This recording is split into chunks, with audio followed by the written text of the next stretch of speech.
जय मसीह की बच्चों। जैसे कि आपकी जीबी आंटी ने कहा कि मैं आज आपको मिशनरी यात्रा पर लेकर जाऊंगी, है ना। तो हम आज देखेंगे कि हमारा यीशु मसीह कहाँ कहाँ चमत्कार को किए और 3.5 साल तक उनकी मिनिस्ट्री कहाँ तक हुई। तो आइए हम यूरोप और अफ्रीका प्रांतों में घूम कर आते हैं। अब मैं आपको दिखाती हूँ कि अर्थ के हम किस भाग में आ गए हैं। तो आइए हम देखते हैं पृथ्वी के इस भाग में इजिप्ट, इज़राइल और जॉर्डन। तो जैसे कि हम जानते हैं कि यीशु मसीह का जन्म कहाँ पे हुआ? बैतलहम में। जैसे कि आप जानते हैं यीशु मसीह के माता पिता ने उनको अर्पण कराने के लिए यरूशलेम मंदिर ले गए। यहाँ पर हेरोदेश राजा ने आदेश निकाला कि 2 साल से कम वाले बच्चों को मार दिया जाए। तो यूसुफ को सरदूत ने दर्शन में आके कहा कि यहाँ से यीशु की माता और यीशु को लेकर यहाँ से मिस्र की ओर जाने को कहा। जब यीशु 12 साल के हुए तो उनके माता पिता ने उनको बाल मित्र समारोह में यरूशलेम मंदिर में लेकर आए। ये वही समारोह है जहाँ यीशु मसीह के माता पिता से यीशु मसीह छूट जाते हैं, फिर उनको ढूंढते हुए वहीं आते हैं और यीशु मसीह को उसी मंदिर पे पाते हैं और मंदिर से नासरत की ओर जाते हैं। बच्चों, ये वही जगह है नासरत जहाँ यीशु मसीह का पालन पोषण हुआ और 30 साल तक उन्होंने पढ़ाई का काम भी अपने पापा से उन्होंने सीखा। ये तो थी बच्चों यीशु के बचपन की बातें। अब हम यीशु मसीह के महत्वपूर्ण 3.5 साल की सेवकाई को देखेंगे कि कहाँ से शुरू हुआ। ये है बेतनिया नगर जहाँ पर यीशु मसीह ने यूहन्ना बपतिस्मा दाता से यरदन नदी पर बपतिस्मा लिया और अपनी सेवकाई को शुरू किया। यहाँ से यीशु मसीह 40 दिन के उपवास के लिए जंगल की ओर जाते हैं जहाँ पर शैतान ने उनकी परीक्षा ली थी। परीक्षा के बाद यीशु मसीह काना के विवाह में गए अपनी माता और कुछ चेलों के साथ और वहां पर पानी को उन्होंने दाखरस में बदला। काना नगर के चमत्कार के बाद यीशु मसीह जब नासरत की ओर आए, सब्त के दिनों में आराधनालय में अपने आप को जब मसीहा कहा तब लोगों ने उनका मजाक उड़ाया। इसके बाद यीशु मसीह अपने गृह नगर में त्यागे जाने के बाद वह गलील के एक और नगर जो कफरनहूम कहलाता है आए। वह आराधनालय में गए और एक दुष्टात्मा ग्रसित व्यक्ति को चंगा किया। फिर उसके बाद शमौन पतरस की सास के ज्वर को ठीक किया। कफरनहूम में सेवकाई के कुछ दिन बाद यीशु फसह के पर्व मनाने के लिए यरूशलेम की ओर गए और यरूशलेम में उन्होंने सारे धंधा करने वाले और नाना प्रकार के वस्तुओं की बिक्री करने वाले लोगों पर गुस्सा करते हुए उनके सारे सामानों को फेंक दिया और कहने लगे, तुमने तो मेरे पिता के घर को खो का घर बना दिया। यह सब देखकर निकोदेमुस यीशु के ऊपर विश्वास करके उनका एक रहस्य चेला बना। यरूशलेम से होकर यीशु अपने चेलों के साथ यरदन नदी के किनारे पर जहाँ यूहन्ना बपतिस्मा देने वाला लोगों को बपतिस्मा देता था, वहाँ के लोगों को भी यीशु ने सुसमाचार सुनाया। शालूल के निकट एनोन नामक जगह में भी गए थे जो यरदन नदी के आसपास के जगह है। यरदन नदी के किनारे सेवकाई करने के वक्त जब यूहन्ना बपतिस्मा दाता के बंदी बनाए जाने के बाद यीशु फिर से गलील जाने के लिए उन्हें सामरिया के रास्ते से होकर जाना था। इसलिए सामरिया के सुखार नामक नगर में आए। वहां उन्होंने एक सामरी स्त्री को सुसमाचार सुनाया कि जीवन का जल मैं ही हूँ। फिर सामरिया से होते हुए यीशु गलील में आए और गलील के नगरों में से जैसे काना, नाइन, कफरनहूम और यरूशलेम के बैतसैदा कुंड में गए और बहुत से चमत्कार किए। उसके बाद सबसे पहले गलील के काना नगर में राज कर्मचारी के पुत्र को चंगा किया। फिर जब यीशु नाइन नगर की ओर जा रहे थे तब कुछ लोग एक जवान के पार्थिव शरीर को लेकर जा रहे थे और उसकी माता विधवा थी और उसका कोई भी नहीं था। तब यह देखकर यीशु ने उस औरत के बेटे को मुर्दों में से जी उठाए। नाइन नगर के बाद यीशु यरूशलेम की ओर गए और वहां बैतसैदा कुंड के पास एक 38 वर्ष रोगी को चंगा किए। जाने के बाद वहां कुछ दिन रहे। फिर यीशु कफरनहूम की ओर चले गए। कफरनहूम में यीशु कुछ दिन रहकर लोगों को सुसमाचार सुनाए और वहां से गलील सागर के पहाड़ी तरफ गए, जहां बहुत सी भीड़ उनके पीछे हो ली। और कुछ दिन इसी पहाड़ी में रहकर यीशु ने पहाड़ी उपदेश, पिता की प्रार्थना, दृष्टांतों का प्रचार किया और वहां से अपने चेलों के साथ झील के रास्ते वह गिरासेनियों के प्रदेश की ओर जा रहे थे।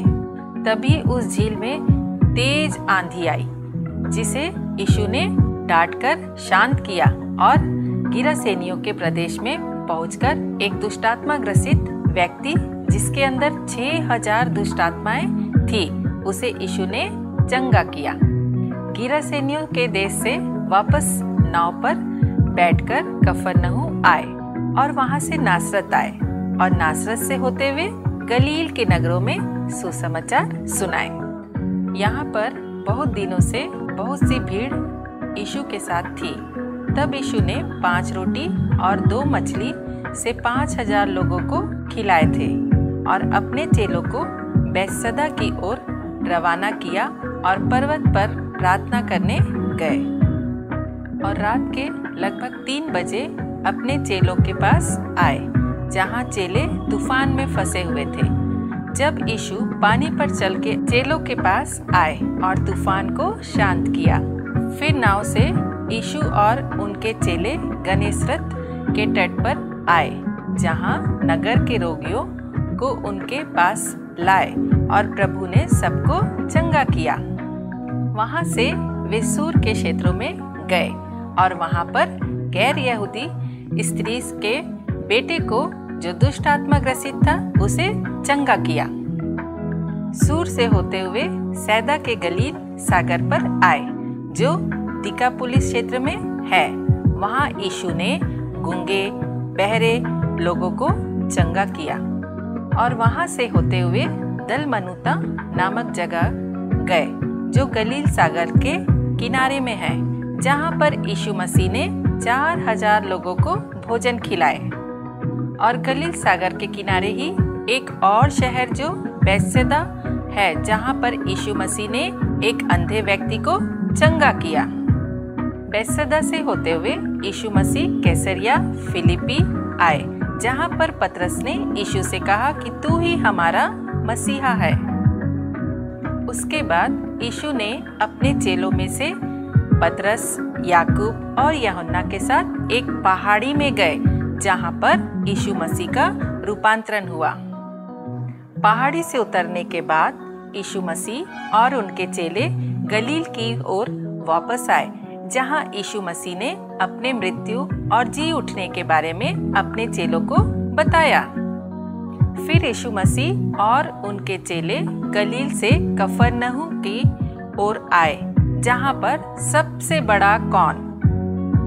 तब यीशु मसीह ने इस विवाद को सुलझाया था और इसी नगर में यीशु मसीह ने कर भी चुकाया था। और यहाँ से होते हुए यीशु ने गलील के रास्ते यरूशलेम मार्ग में चंगाई और प्रचार करते हुए चलते गए। यरूशलेम पहुंचकर यीशु ने अपने 72 चेलों को 2-2 करके सुसमाचार सुनाने भेजा। यरूशलेम में यीशु झोपड़ी के पर्व मनाने के लिए यरूशलेम के रास्ते और गलील से होकर निकले, जहां पर यीशु ने 10 कुष्ठ रोगियों को चंगा किया और झोपड़ी के पर्व में पहुंचकर मंदिर में उपदेश दिए। और बहुतों ने तो विश्वास किया, परंतु फरीसी लोगों ने उन्हें गिरफ्तार करने का योजना बनाया। सबत के दिन यीशु ने अंधे व्यक्ति को चंगा किया, जो शीलो के कुंड में जाकर अपनी आंखों को धोया था। और यहाँ पर यीशु मसीह ने दयालु सामरी, खोई हुई भेड़ का, सिक्कों का और उड़ाऊ पुत्र का दृष्टांत दिया। तभी मरियम और मार्था ने यीशु के नाम संदेश भेजा कि यीशु जल्दी आ जा, गुरु मेरा भाई मरने पर है।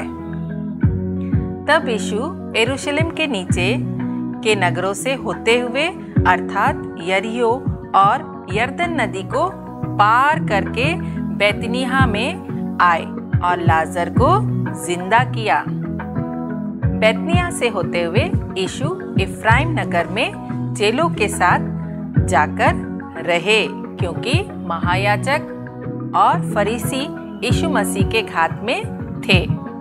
फसह के पर्व के 6 दिन पहले यीशु वापस बैतनिय्याह लाजर के घर आए, जहां पर मरियम ने यीशु मसीह के पैरों पर इत्र मला।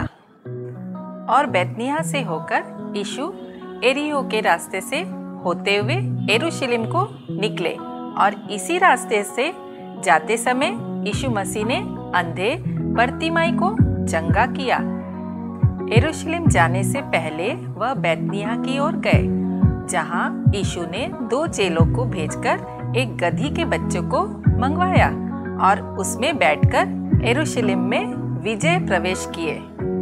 और दूसरे दिन वह यरूशलेम वापस आए, जहां पर फसह के पर्व के लिए यीशु मसीह ने मंदिर में उपदेश दिए, जहां पर यीशु ने 10 कुंवारियों और तोड़ों का दृष्टांत दिया और सुसमाचार सुनाया। फसह के पर्व के तीसरे दिन से पहले याजक, महायाजक और प्राचीनों ने यीशु को मरने का षड्यंत्र रचा। यरूशलेम में यीशु मसीह ने अपने चेलों के साथ प्रभु भोज किया। इसके बाद किद्रोन नाले को पार करके जैतून पहाड़ पर गए। वहां से यीशु मसीह और उनके चेले गतसमनी के बाग में आए, जहां पर प्रभु यीशु मसीह ने प्रार्थना किया, जहां यहूदा इस्करियोती के द्वारा यीशु को पकड़वाया गया। वापस किद्रोन नाले से होते हुए उन्हें यरूशलेम लाया गया, जहां पर 4 न्यायालयों में 7 बार उनका न्याय के लिए ले जाया गया। और आखिरी में प्रभु यीशु मसीह को गुलगुता, जिसे खोपड़ी का स्थान भी कहते हैं, जहां पर यीशु मसीह को क्रूसीकरण किया गया था। उसी शाम को अरिमतिया नगर से यूसुफ नाम का एक धनवान आया। वह खुद भी यीशु का अनुयायी था, इसलिए यूसुफ ने सब ले लिया और उसे एक नई चादर में लपेटकर अपनी नीची नई कब्र में रख दिया, जिसे उसने चट्टान में काटकर बनवाया था। जी उठने के बाद प्रभु यीशु मसीह अपने चेलों को दिखाई दिए थे, जो इमाउस के मार्ग में, गलील में, यरूशलेम में और ऐसे ही 40 दिनों तक दिखाई दिए। और उसके बाद यीशु मसीह चेलों को बैतनिय्याह तक लेकर गए और जैतून पहाड़ पर यीशु मसीह का स्वर्गारोहण हुआ और चेले आनंद के साथ यरूशलेम लौट आए। तो बच्चों, मैं आशा करती हूँ कि जो मैंने आज आप लोगों को मैप के द्वारा यीशु मसीह की यात्रा को दिखाया, उसे आप बहुत अच्छी तरह से समझ गए होंगे कि यीशु मसीह ने कहाँ कहाँ जाकर सुसमाचार सुनाया और लोगों को कैसे चंगा किया।